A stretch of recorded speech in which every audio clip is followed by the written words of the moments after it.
Hello student, good evening. हम लोग जो एग्ज़ाम हुआ है हाफ ईयरली कंप्यूटर साइंस का, उसका क्वेश्चन पेपर लेके आए हैं। इसका आंसर आप लोग जो किए हो एग्ज़ाम में वो मैच कर लेना और मिला लेना कि आपने सही आंसर किया है या गलत आंसर किए हो। ठीक है, तो हम लोग देखते हैं वन बाय वन कि इसमें क्या क्वेश्चन था। ठीक है, तो देखोगे आप लोग टोटल जो मार्क्स था, देखो इसमें लिखा हुआ है क्लास ट्वेल्थ, है ना, SA1 एग्जामिनेशन 2024, ये लिखा हुआ है। Computer science, science and commerce, science और कॉमर्स का सेम क्वेश्चन रहता है। क्वेश्चन में, है ना, कोई चेंजेज नहीं रहता है, दोनों का एग्जाम एक साथ होता है। तो हम लोग देखेंगे अभी तक जितना हम सिलेबस में पढ़ा है वो तो लगभग वहीं से क्वेश्चन आया है। ठीक है, एक चैप्टर हमने नहीं पढ़ाया था जिसका नाम है डेटाबेस एंड एसक्यूएल, वो नहीं पढ़ाए थे। उससे 5 क्वेश्चन आपके एग्जाम में डाला है जो हम नहीं पढ़ाए थे। ठीक है, उससे 5 क्वेश्चन नहीं आया। बाकी अभी तक जितना पढ़ाए हैं, C++ पूरा यूनिट पढ़ा दिए, उस यूनिट में 8 चैप्टर पढ़ना था और पूरा क्वेश्चन उसी से आया है। और जो स्टूडेंट मेरे यहाँ पढ़े होंगे वो लगभग स्टूडेंट टिक किए होंगे, और कोई कहीं भी पढ़ा होगा तो वो भी टिक किया होगा अगर वो अच्छे से पढ़ा होगा तो। ठीक है, तो हम लोग देखते हैं वन बाय वन। और एक चीज़ और बता दें कि यहाँ पे जो है ऑनलाइन क्लासेस की भी सुविधा है। ठीक है, जो बच्चे अभी तक कंप्यूटर साइंस ज्वाइन नहीं किए हैं वो ऑनलाइन क्लासेस कर सकते हैं, मेरे यहाँ से वो परचेज कर सकते हैं, है ना। ये ऐप का नाम है commerce world Hazaribagh, commerce world Hazaribagh app का नाम है। प्ले स्टोर में मिल जाएगा, वहां से आप कोर्स को परचेज कर सकते हो। ठीक है, आप इंडिविजुअल कोर्स भी परचेज कर सकते हो, कॉम्बो भी परचेज कर सकते हो। आप चाहते हो कि हम एक ही पेपर पढ़ेंगे तो एक पेपर भी परचेज कर सकते हो, और पूरा कॉम्बो मतलब एक साथ भी परचेज कर सकते हो। यहाँ पे है ना, साइंस, कॉमर्स, आर्ट्स सारे कोर्सेस अवेलेबल है, हर स्ट्रीम का क्लासेस होता है। ठीक है, तो आपको इस पे आपको देखना है। अगर आप कहीं भी ज्वाइन नहीं किए हो तो आप ज्वाइन कर सकते हो। और अभी डिस्काउंट भी चल रहा है, जैसे मान लो कि कंप्यूटर साइंस में जो है ना, 300 का फ्लाइट डिस्काउंट चल रहा है, 300 का। आप अगर परचेज करते पहले तो 1100 रुपया लगता है एक कोर्स का, अभी 300 रुपया डिस्काउंट चल रहा है। तो आप अगर 300 माइनस करोगे तो 800 रुपया भी आपको लगेगा, और पूरा कोर्स कंप्लीट हो जाएगा, अच्छे तरीके से कंप्लीट हो जाएगा। ठीक है, हम तो यूट्यूब पे पढ़ाएंगे लेकिन सारा कोर्सेस सारा तो नहीं पढ़ा सकते, टॉपिक वाइज तो नहीं पढ़ा पाएंगे। इसीलिए अगर आपको डिटेल में पढ़ना है, अच्छे से पढ़ना है, अच्छे से नोट्स चाहिए आपको, ठीक है, PDF चाहिए, क्लास नोट्स चाहिए, है ना, लाइव क्लासेस चाहिए, डॉट क्लासेस चाहिए, तो उसके लिए आपको कोर्स को परचेज करना होगा, तो आप डिटेल में पढ़ पाओगे। ठीक है, तो जो स्टूडेंट अभी तक ज्वाइन नहीं किए हैं वो कर सकते हो, या आपके दोस्त कोई गांव में है जो इधर हजारीबाग तरफ नहीं रह पा रहा है, नहीं पढ़ पा रहा है, वो भी कोर्स को परचेज कर सकता है आसानी से। अगर परचेज करने में किसी भी तरह का कोई भी प्रॉब्लम होता है तो आप कांटेक्ट कर सकते हो। इसमें फ़ोन नंबर दिया हुआ है, वाटर मार्क में दिया हुआ है, और ऐप में भी दिया हुआ है, आप फ़ोन नंबर से कांटेक्ट कर सकते हो। ठीक है, चलो हम लोग लेट नहीं करते, क्वेश्चन पढ़ते हैं और क्वेश्चन देखते हैं कि क्या क्या क्वेश्चन आया है। ठीक है, बहुत स्टूडेंट तो बहुत ईजी लगा होगा, जो स्टूडेंट अच्छे से पढ़ाई किए हैं, और जिसका यूनिट 1, जो स्टूडेंट यूनिट 1 पूरा पढ़ लिया होगा वो अच्छे से टिक कर लिया होगा। ठीक है, तो हम लोग देखते हैं one by one question answer. देखो क्वेश्चन पे आगे नंबर वन क्वेश्चन ये है।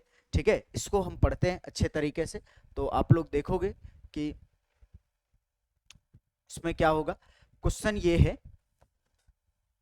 इसको इधर रखते हैं। ठीक है, क्वेश्चन ये है, C plus plus is converted into machine language with the help of, है ना, मतलब C++ जो है हाई लेवल लैंग्वेज है। C++ को इंग्लिश में लिखते हैं, पता है। हम जब हम क्लास ले रहे थे C++ का इंट्रोडक्शन, तो उसमें फर्स्ट में ही बताए थे कि C++ हाई लेवल लैंग्वेज है। तो कंप्यूटर जो है वो हाई लेवल को डायरेक्ट नहीं समझता है, कंप्यूटर लो लेवल को समझता है, और हम लोग कोडिंग करते हैं हाई लेवल लैंग्वेज में, तो कंप्यूटर को समझाना पड़ता है। तो हाई से लो में जो चेंज करता है उसको क्या कहते हैं, तो उसको कंपाइलर बोलते हैं, क्योंकि C++ के प्रोग्राम को हाई लेवल से मशीन लैंग्वेज में जो कन्वर्ट करने का काम करता है वो कंपाइलर करता है। तो कंपाइलर के हेल्प से किया जाता है। ये स्टूडेंट गलत टिक किया, ये स्टूडेंट का टिक किया हुआ। ठीक है, इसमें कंपाइलर हो जाएगा आंसर, कंपाइलर करेक्ट आंसर है। ठीक है, पहला नंबर क्वेश्चन का ऑप्शन सी करेक्ट है। सिंपल है कि C++ program is converted into machine language with the help of, मतलब C++ प्रोग्राम को कन्वर्ट किया जाता है मशीन लैंग्वेज में किसके हेल्प से, तो कंपाइलर के हेल्प से कन्वर्ट किया जाता है। समझ में आ गया, किसी को दिक्कत? फर्स्ट क्वेश्चन क्लियर है? ठीक है, हाँ। अब आ जाओ सेकंड में, ये गलत है, ये ऑप्शन ए ऑप्शन गलत है, इसका ऑप्शन सी करेक्ट है। ठीक है, नेक्स्ट नेक्स्ट समझोगे। क्वेश्चन नंबर 2, क्वेश्चन नंबर 2 समझना। हाँ, इसमें बोला हुआ है क्वेश्चन 2 में क्या है कि क्वेश्चन 2 में ये है कि which of the following is not a feature of C plus plus. मतलब ये बोल रहा है बताइए इनमें से कौन है जो सी प्लस प्लस का फीचर नहीं है। तो सी प्लस प्लस का देखो इनहेरिटेंस फीचर है, एब्स्ट्रैक्शन फीचर है, इनकैप्सुलेशन फीचर है। आपको फीचर्स पढ़ाए थे, उसमें बताए थे encapsulation, data abstraction, polymorphism, inheritance, modularity, ये सब बताए थे। ये सब सी प्लस प्लस का क्या है, ये फीचर्स है। तो बोल रहा है कौन फीचर नहीं है, तो रिफ्लेक्शन फीचर नहीं है, रिफ्लेक्शन करेक्ट है।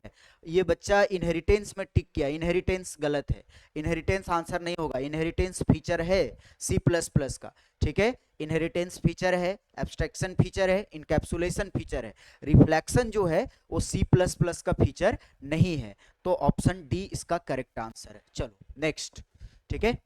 3 में आते हैं। 3 में क्या बोल रहा है, ये तो आसान क्वेश्चन है, इसको लॉलीपॉप क्वेश्चन बोलते हैं, ठीक है। सबसे इजी क्वेश्चन है ये आपने 11th में भी पढ़ा है, 12th में भी पढ़ा है। The while loop is an, while loop कौन सा लूप होता है, एंट्री कंट्रोल्ड है या एग्जिट कंट्रोल्ड है। तो वाइल लूप तो पहले कंडीशन को चेक करता है, तो वाइल लूप जो है एंट्री कंट्रोल्ड लूप है, ये बिल्कुल करेक्ट है। ऑप्शन ए होगा इसका आंसर, क्या होगा, ऑप्शन ए, ठीक है। नेक्स्ट क्वेश्चन है, नेक्स्ट क्वेश्चन, हाँ ये भी क्वेश्चन बहुत आसान है, ये है ना 4th नंबर क्वेश्चन। 4 नंबर 4 में क्या बोल रहा है, सिंपल क्वेश्चन है, ठीक है। Do while loop is executed at least, मतलब डू वाइल लूप जो है कम से कम एक बार काम करता है, कंडीशन गलत होने के बाद भी। कंडीशन फॉल्स भी हो जाएगा तो भी एक बार काम करेगा, क्योंकि ये एग्जिट कंट्रोल्ड लूप होता है। इसको बाद में पता चलता है कि ये कंडीशन गलत था, इसको रन नहीं करवाना चाहिए था, लेकिन गलत होने के बाद भी ये कम से कम एक बार काम करेगा, एटलीस्ट वंस। ये ऑप्शन ए हो जाएगा, 4 का ऑप्शन ए करेक्ट है। ये भी बताया हुआ क्वेश्चन है, ठीक है। मेरे नोट्स में जाके देखना, बहुत साफ साफ लिखा हुआ है, डू वाइल लूप का थ्योरी देखना, ठीक है। नेक्स्ट क्वेश्चन है, ये क्वेश्चन बहुत स्टूडेंट को प्रॉब्लम कर रहा होगा, ठीक है। ये स्ट्रिंग का क्वेश्चन है, ठीक। क्वेश्चन ये बोल रहा है एग्जाम्स हैज साइज, ये एग्जाम जो है ये कितना साइज को रखता है। तो देखो हर एक लेटर का 1 बाइट मेमोरी होगा, तो एग्जाम 1 2 3 4 5 6 7, मतलब टोटल ये डैश को भी काउंट करना है, डैश को भी क्या करना है, काउंट करना है। ये जो डैश दिया हुआ है उसको भी हम लोग काउंट करेंगे, ये डैश को भी काउंट करेंगे। जैसे लिखा हुआ क्या है, एग्जाम लिखा हुआ है, एग्जाम डैश 2022, ये सिंपल लिखा हुआ है, इसको समझ लो, ठीक है। ये क्लियर कर देते हैं इसको, ठीक है। देखो इसमें क्या है कि ये लिखा हुआ है एग्जाम 24, ये लिखा हुआ है, हर एक लेटर के लिए 1 बाइट, और ये डैश भी लेगा, और स्ट्रिंग सिंगल डबल कोट में होता है। आप लोग को पता है कि स्ट्रिंग में एक नल कैरेक्टर भी होता है। जब ये एग्जाम को हम लोग कंप्यूटर में स्टोर करेंगे तो इस तरह का मेमोरी बनेगा, EXAM-24, और एक लास्ट में क्या होगा, नल कैरेक्टर। हर एक बॉक्स का जो है मेमोरी होता है 1 बाइट, कितना बाइट, 1 बाइट, क्योंकि ये कैरेक्टर है और कैर का साइज होता है 1 बाइट। तो हर एक लेटर हमारा कैर हो गया, हर एक का साइज 1 बाइट, तो जितना लेटर उतना बाइट। तो 1 2 3 4 5 6 7 है, और एक नल कैरेक्टर के लिए 1 बाइट, क्योंकि नल कैरेक्टर भी 1 बाइट मेमोरी लेता है। नल कैरेक्टर जो है ऑटोमेटिकली स्ट्रिंग वैल्यू में आता है। नल कैरेक्टर क्यों आता है, तो स्ट्रिंग वैल्यू को टर्मिनेट करने के लिए, वो टर्मिनेटर के जैसा यूज होता है। जितना भी स्ट्रिंग वैल्यू होता है उसको टर्मिनेट करने के लिए नल कैरेक्टर का यूज किया जाता है, और नल कैरेक्टर कितना मेमोरी लेता है, 1 बाइट, ठीक है। तो ये तो 7 है ऑलरेडी, और एक नल कैरेक्टर 8 बाइट्स, तो इसका आंसर क्या हो जाएगा, इसका आंसर हो जाएगा 8 बाइट्स। आंसर क्या हो जाएगा, 8 बाइट्स, ठीक है। 8 बाइट्स इसका करेक्ट आंसर है, 7 बाइट्स गलत आंसर है, इसको टिक नहीं करिएगा। ये बहुत बच्चा 7 काउंट किया है, 1 2 3 4 5 6 7 आया, ये 7 लेटर है इसलिए 7 में टिक कर दिया। लेकिन एक नल कैरेक्टर के लिए भी ऐड किया जाता है, क्योंकि उसका भी साइज 1 बाइट होता है, तो 8 बाइट्स हो जाएगा इसका। समझ में आ गया स्टूडेंट, ठीक है। नेक्स्ट समझिएगा, ये तो वही क्वेश्चन है। 5 नंबर अभी हम लोग क्लियर किए, 6 नंबर में आ जाओ। 6 नंबर में क्या है, स्ट्रिंग, अभी क्वेश्चन आ गया तुरंत, ठीक है। सिंपल लिखा हुआ है, सिंपल क्या है लिखा हुआ, तो लिखा हुआ ये है कि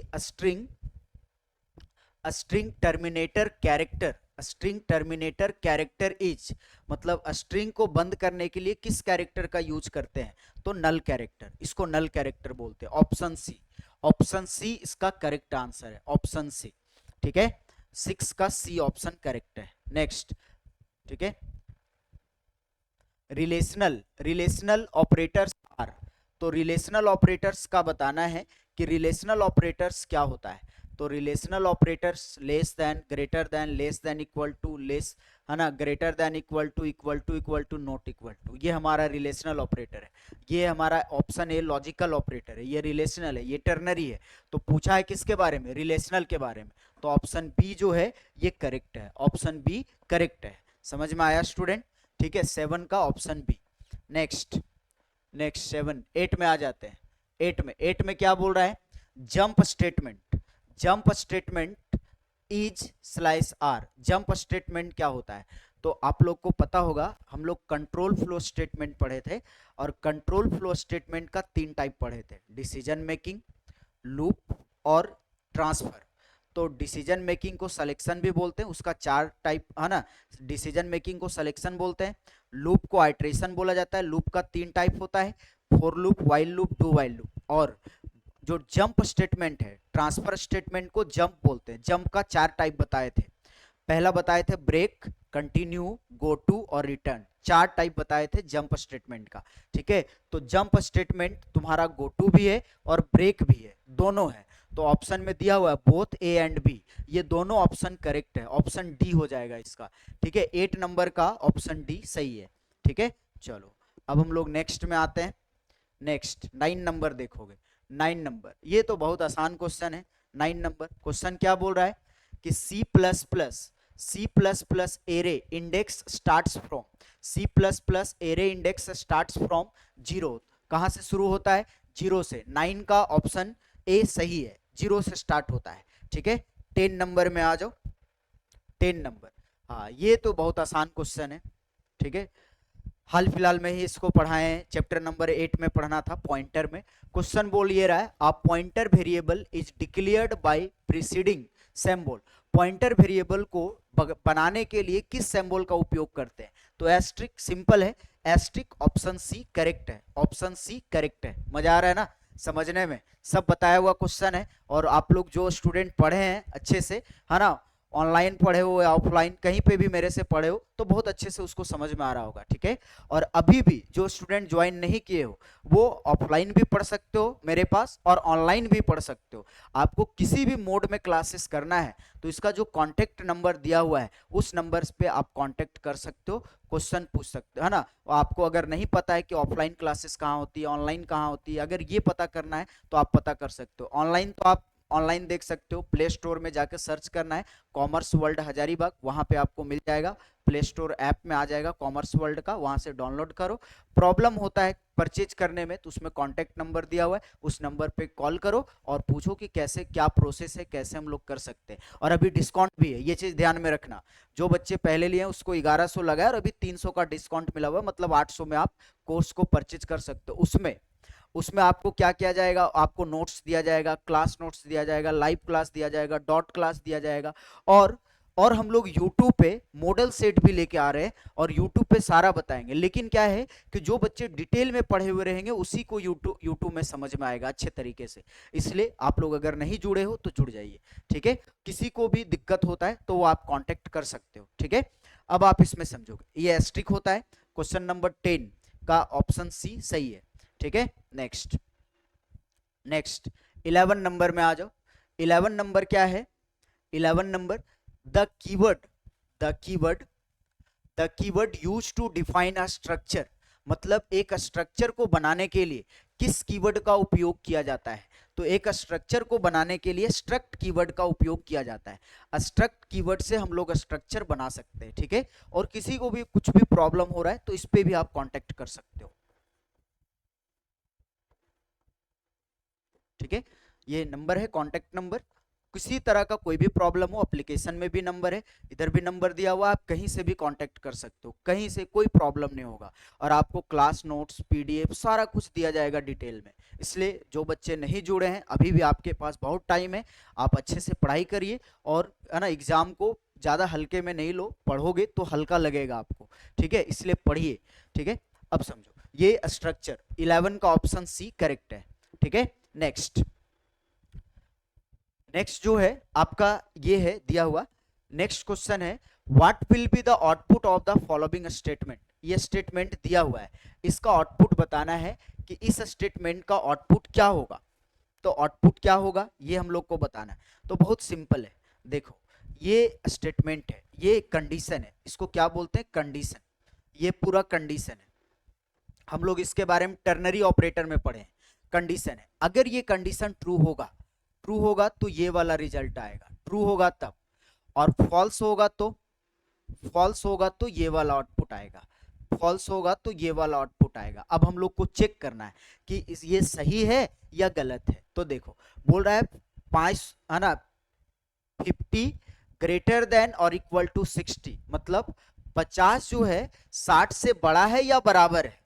तो ये दोनों में कोई एक सही होना चाहिए, बड़ा होना चाहिए या बराबर होना चाहिए। तो 50 जो है 60 से ना ही बड़ा है ना ही बराबर है, कंडीशन क्या हो गया फॉल्स। फॉल्स हो गया तो इसका आंसर 200 होगा।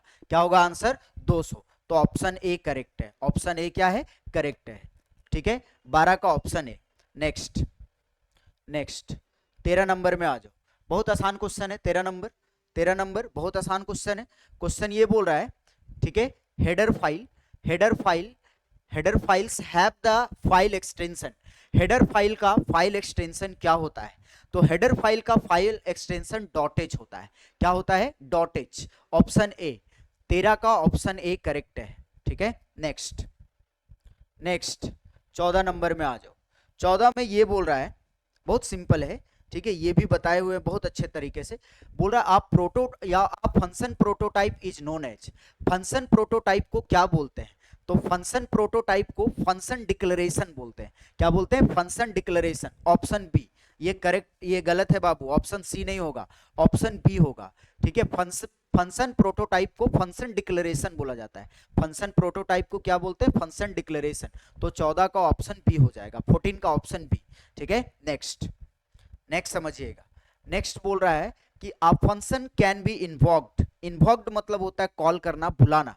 फंक्शन को हम लोग इन्वॉक्ड कर सकते हैं। तो दोनों तरीके से फंक्शन कॉल किया जाता है, कॉल बाय वैल्यू और कॉल बाय रेफरेंस, दोनों मेथड होता है फंक्शन को कॉल करने का। तो ऑप्शन सी इसका करेक्ट है, बिल्कुल करेक्ट आंसर है ऑप्शन सी। तो है ना 15 का ऑप्शन सी करेक्ट है, 15 का ऑप्शन सी सही है। नेक्स्ट नेक्स्ट 16 में आ जाओ, ये तो बहुत आसान क्वेश्चन है 16 वाला। 16 में क्या बोल रहा है, 16 में ये बोला जा रहा है कि in C plus plus cin and cout are predefined stream. तो सीन और सीऑट प्री डिफाइंड स्ट्रीम है, लेकिन क्या है ऑब्जेक्ट है। ये क्या होता है ऑब्जेक्ट होता है, सीन और सीऑट क्या होता है ऑब्जेक्ट होता है। ऑप्शन बी है ना 16 का ऑप्शन बी सही है।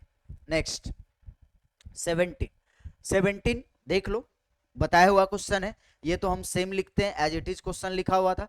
विच operator has the lowest precedence. कौन सा ऐसा ऑपरेटर है जिसका लो प्रेसिडेंस है। तो कॉमा, ऑप्शन सी करेक्ट है, 17 का ऑप्शन सी करेक्ट है, ठीक है। नेक्स्ट नेक्स्ट 18 नंबर, 18 नंबर में है, क्या बोल रहा है कि object oriented programming, object oriented programming follows. Object oriented programming क्या फॉलो करता है।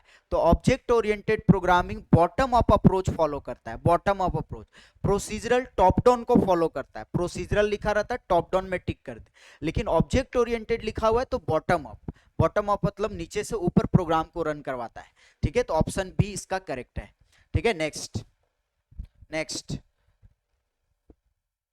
चलो 19 हो गया ना, कितना 18, 18 हम लोग कंप्लीट कर लिए। 19 में आते हैं, 19 में क्या बोल रहा है, class represents a group of. Class क्या रिप्रेजेंट करता है। तो क्लास जो है सिमिलर ऑब्जेक्ट्स को रिप्रेजेंट करता है। क्लास क्या रिप्रेजेंट करता है सिमिलर ऑब्जेक्ट्स को, डिफरेंट ऑब्जेक्ट्स को नहीं, सिमिलर ऑब्जेक्ट्स को, सिमिलर ऑब्जेक्ट्स को क्या करता है रिप्रेजेंट करता है, दर्शाता है। समझ में आ गया। नेक्स्ट 20 नंबर, 20 नंबर में आ जाए, 20 नंबर में, ठीक है। 20 नंबर में क्या बोल रहा है, 20 नंबर में ये है, ठीक है, a/n is an identifiable entity with some characteristics and behaviour.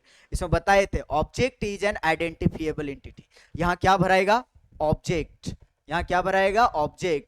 Object जो है आइडेंटिफिएबल एंटिटी होता है जिसके साथ कुछ कैरेक्टरिस्टिक्स होता है, कुछ बिहेवियर्स होता है। सेम टू सेम डेफिनेशन मेरे नोट्स में लिखा हुआ है।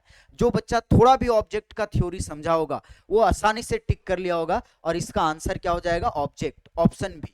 ऑप्शन बी सही आंसर है। ऑप्शन बी सही है, ऑप्शन सी नहीं। ऑप्शन सी गलत है, ऑप्शन बी करेक्ट है। इसीलिए बोल रहे कि जो बच्चा अभी भी ज्वाइन नहीं किया हो कंप्यूटर साइंस कहीं, वो ऑनलाइन और ऑफलाइन दोनों मोड में आप ज्वाइन कर सकते हो। अगर ज्वाइन करना है आपको तो अभी ऑफर भी चल रहा है, ठीक है। 300 रुपया का है ना फ्लैट डिस्काउंट है। 1100 रुपया था ऑनलाइन में, जो 300 रुपया हम लोग डिस्काउंट कर दिए, 800 रुपया में आप परचेज कर सकते हो। किसी तरह का कोई भी प्रॉब्लम होता है तो आप कांटेक्ट कर सकते हो, जो कांटेक्ट नंबर दिया हुआ है, ठीक है। और डायरेक्ट ऐप से परचेज करना है तो ऐप का क्या नाम है? Commerce world Hazaribagh. ये आपको प्ले स्टोर में मिलेगा। प्ले स्टोर में सर्च करिएगा कॉमर्स वर्ल्ड हजारीबाग, वहां पे मिल जाएगा, ठीक है। चलो नेक्स्ट। नेक्स्ट 20 नंबर, 20 हो गया। 21 नंबर में आ जाओ। 21 नंबर क्या है? 21 नंबर में क्वेश्चन ये है, function overloading implements. Function overloading जो है वो उप्स के कॉन्सेप्ट को इंप्लीमेंट करता है, लेकिन किसको? तो पॉलीमॉर्फिज्म को। ये बच्चा बिल्कुल सही टिक किया है। पॉलीमॉर्फिज्म को इंप्लीमेंट करने के लिए हम लोग फंक्शन ओवरलोडिंग का यूज करते हैं, ठीक है। Next. Next. Next, overloaded functions have same name. मतलब जो फंक्शन को ओवरलोड करते हैं वो सेम नाम को रखता है। नाम एक होगा लेकिन सिग्नेचर अलग अलग होगा, मतलब उसका काम अलग अलग होगा। यहाँ साइन मत समझना। सिग्नेचर मीन्स हो गया काम, फंक्शन का काम अलग अलग होगा। नाम एक होगा लेकिन काम जो है अलग अलग होगा, सिग्नेचर अलग अलग होगा। तो वही लिखा हुआ है ओवरलोडेड फंक्शंस, सिंपल लिखा हुआ है, ठीक है। क्या लिखा हुआ है कि overloaded functions have same name but different signature. अलग अलग सिग्नेचर को रखता है, different signature. Option A correct हो जाएगा, ठीक है। चलो नेक्स्ट। नेक्स्ट, हाँ 23 नंबर।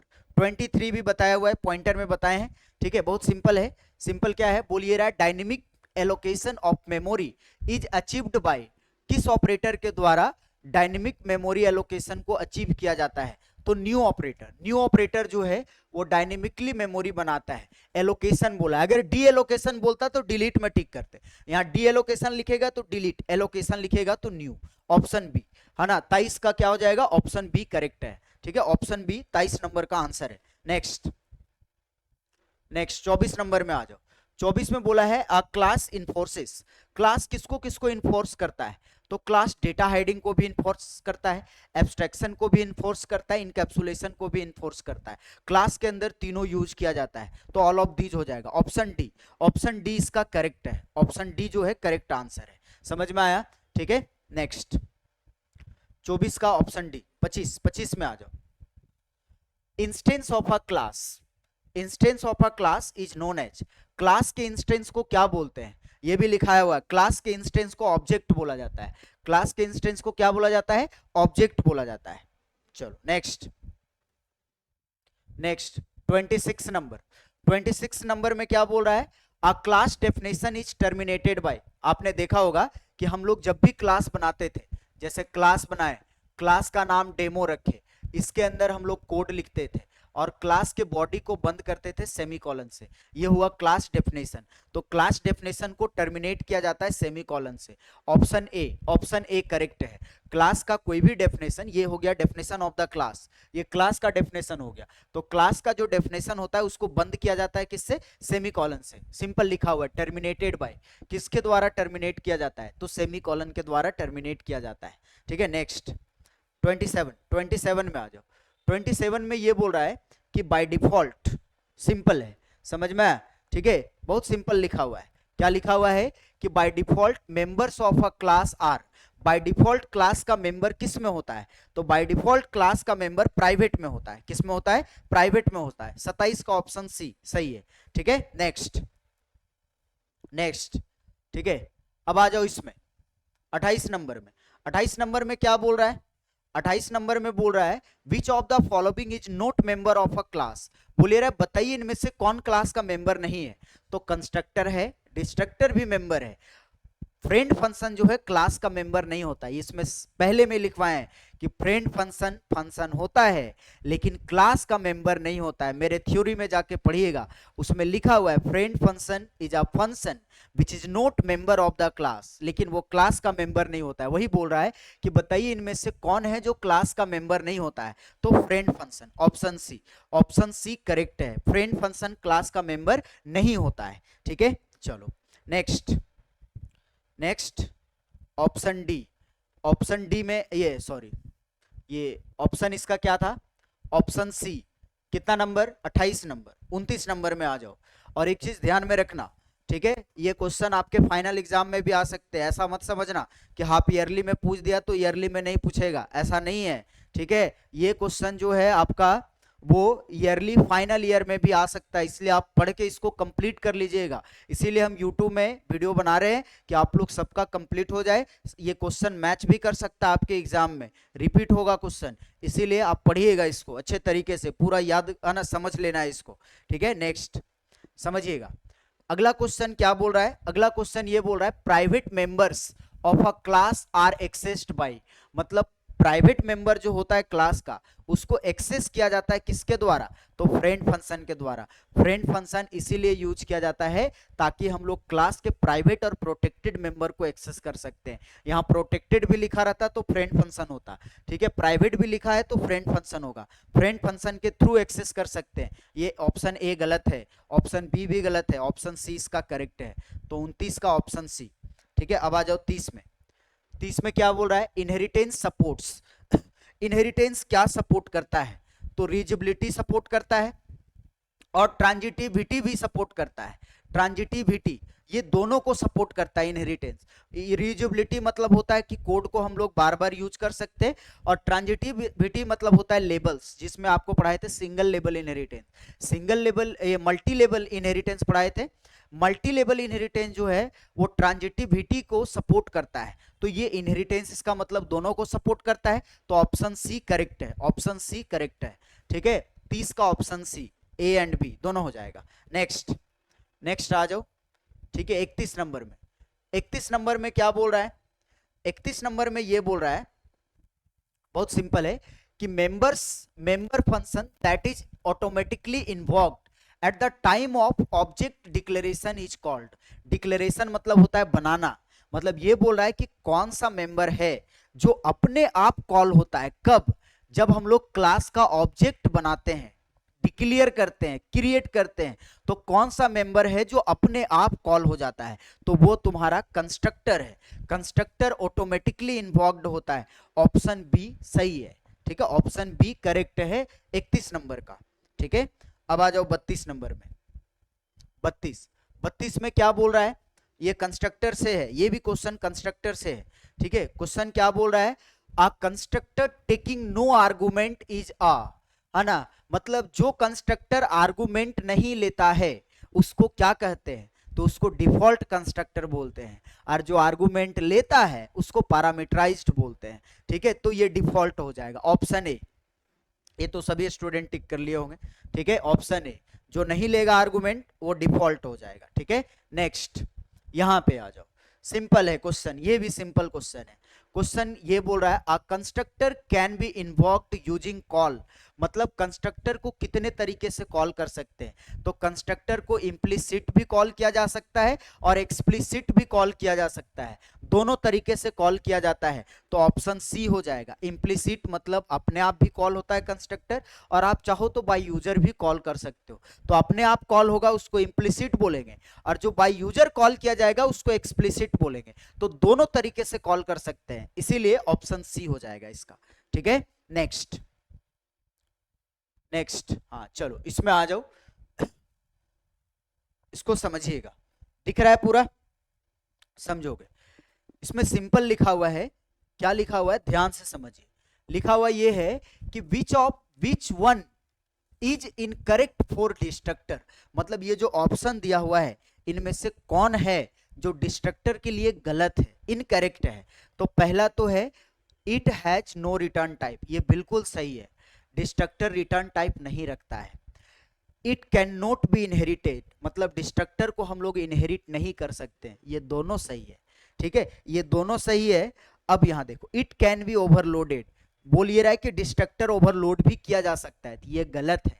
डिस्ट्रक्टर को ओवरलोड नहीं कर सकते हैं क्योंकि डिस्ट्रक्टर पैरामीटर को सपोर्ट नहीं करता है, इसीलिए डिस्ट्रक्टर ओवरलोड नहीं किया जा सकता है। कंस्ट्रक्टर ओवरलोड हो सकता है लेकिन डिस्ट्रक्टर ओवरलोड नहीं हो सकता है, तो ये ऑप्शन सी इनकरेक्ट है। तो ऑप्शन सी हो जाएगा, इसका आंसर क्या हो जाएगा, option C. Option C correct है। ठीक है, 34 का। अब आते हैं 35 नंबर में। 35 नंबर 35 नंबर 35 नंबर में क्या है, 35 नंबर में है डुप्लीकेशन ऑफ डेटा। जो डेटा का डुप्लीकेशन होता है उसको क्या कहते हैं, duplication of data is known as, मतलब डेटा का जो डुप्लीकेशन होता है उसको क्या कहते हैं, तो उसको डेटा रिटर्डेंसी बोलते हैं। क्या बोलते हैं, डेटा रिटर्डेंसी। ये ऑप्शन नहीं होगा, ऑप्शन सी गलत है, ये हम यहीं से नहीं पढ़ाए हैं, 35 के बाद नहीं पढ़ाए हैं, ये आपको डेटाबेस एंड एसक्यूएल यूनिट में पढ़ना है। ठीक है, ये लास्ट यूनिट में पढ़ना था, यूनिट नंबर 4, ये यूनिट नंबर 3 का क्वेश्चन है, तो यूनिट नंबर 3 हम नहीं पढ़ाए थे इसलिए आपको नहीं मिलेगा। तो अभी समझ लो, जब पढ़ाएंगे तो बहुत आसान लगेगा। ठीक है, तो इसको समझिएगा। तो देखोगे, the duplication of data is known as, उसको क्या बोलते हैं, data redundancy. Duplication of data को डेटा रिटेंडेंसी बोला जाता है। ठीक है, नेक्स्ट नेक्स्ट नेक्स्ट है, अगला बोल ये रहा है 36 नंबर क्वेश्चन।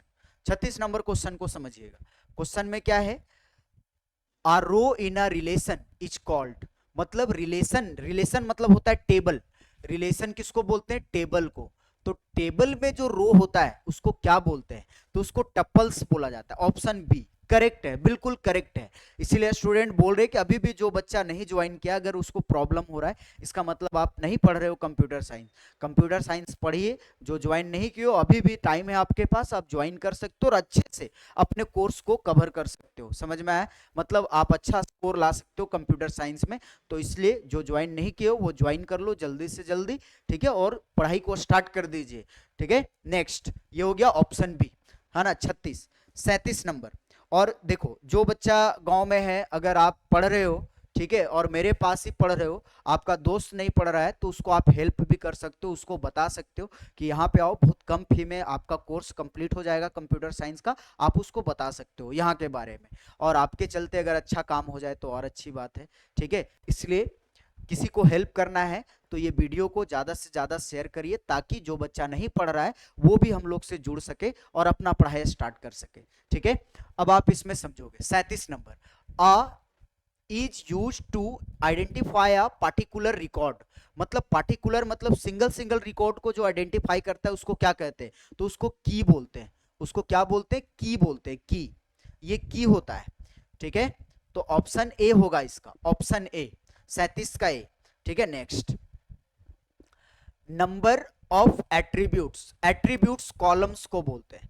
एट्रीब्यूट्स किसको बोलते हैं, कॉलम्स को। कॉलम्स को एट्रीब्यूट्स बोला जाता है, कॉलम्स को। ये सब पढ़ाएंगे जब SQL and database and SQL पढ़ाएंगे उसमें। ठीक है, numbers of attributes in a relation is called, मतलब किसी भी कॉलम का जो नंबर होता है रिलेशन के अंदर उसको क्या बोलते हैं, तो उसको डिग्री बोला जाता है, एंटिटी नहीं, डिग्री बोला जाता है। क्या बोला जाता है, डिग्री। ठीक है, नंबर ऑफ एट्रीब्यूट्स को डिग्री बोला जाता है। अगर यहां दे देता नंबर ऑफ टपल्स तो कार्डिनलिटी होता। ठीक है, लेकिन एट्रीब्यूट्स दिया है इसलिए डिग्री होगा। समझ में आया, तो 38 का ऑप्शन ए। अब आते हैं हम लोग 39 नंबर में। 39 नंबर में बोल रहा है कि क्रिएट कमांड जो होता है, क्रिएट टेबल लिखा हुआ है, the create table command creates a new table. ये नया टेबल बनाता है, न्यू टेबल हो जाएगा, नया टेबल को क्रिएट करता है, नाम से आप पकड़ सकते हो। तो 39 का ए हो जाएगा ऑप्शन, ऑप्शन ए टेबल। ये नया टेबल को क्रिएट करता है। समझ में आ गया। अब आ जाते हैं लास्ट में 40 नंबर। 40 नंबर में ये बोल रहा है, ये भी डेटाबेस का क्वेश्चन है। ठीक है, इसमें क्वेश्चन ये बोल रहा है, which of string matching operator in SQL, मतलब कौन सा ऑपरेटर है जो स्ट्रिंग को मैच करवाने के लिए यूज किया जाता है, तो like operator. Option C, option C correct है, ऑप्शन ए नहीं होगा, ऑप्शन सी होगा। तो 40 का ऑप्शन सी करेक्ट है। समझ में आया स्टूडेंट। तो टोटल नंबर ऑफ क्वेश्चंस जो था वो 40 था, वो पूरा 40 का 40 आपको बता दिए। आप इसको अच्छे से समझ लीजिएगा और दिमाग में भी रखिएगा, क्योंकि आपके फाइनल एग्जाम में भी ये क्वेश्चन आ सकता है। समझ में आया?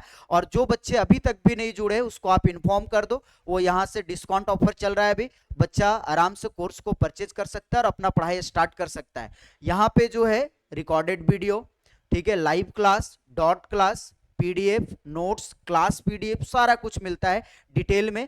एमसीक्यू क्वेश्चन है ना, फिर आपका very very short answer type question, long answer type question, सब मिलता है। सारा कुछ आपके ऐप पे मिलेगा, आप वहां से डाउनलोड करके पढ़ाई कर सकते हो, प्रिंट आउट करवा के रख सकते हो, लेकिन परचेज करोगे तब आपको अवेलेबल करवाया जाएगा। इसीलिए आप लोग जल्दी से जल्दी जुड़ जाइए। और जो बच्चे नहीं जानते इसके बारे में, जो बच्चे जान रहे, वो जो नहीं जान रहे उसके पास ये वीडियो शेयर करिए, ताकि वो वीडियो क्वेश्चन आंसर भी टिक कर ले और उसको समझ में भी आ जाए कि हमको कहाँ से अच्छा प्लेटफॉर्म मिलेगा जहां से हम अच्छे से अपना तैयारी कर सकते हैं और अच्छा मार्क्स ला सकते हैं। समझ में आया स्टूडेंट? तो थैंक यू, आज यहीं तक, ठीक है।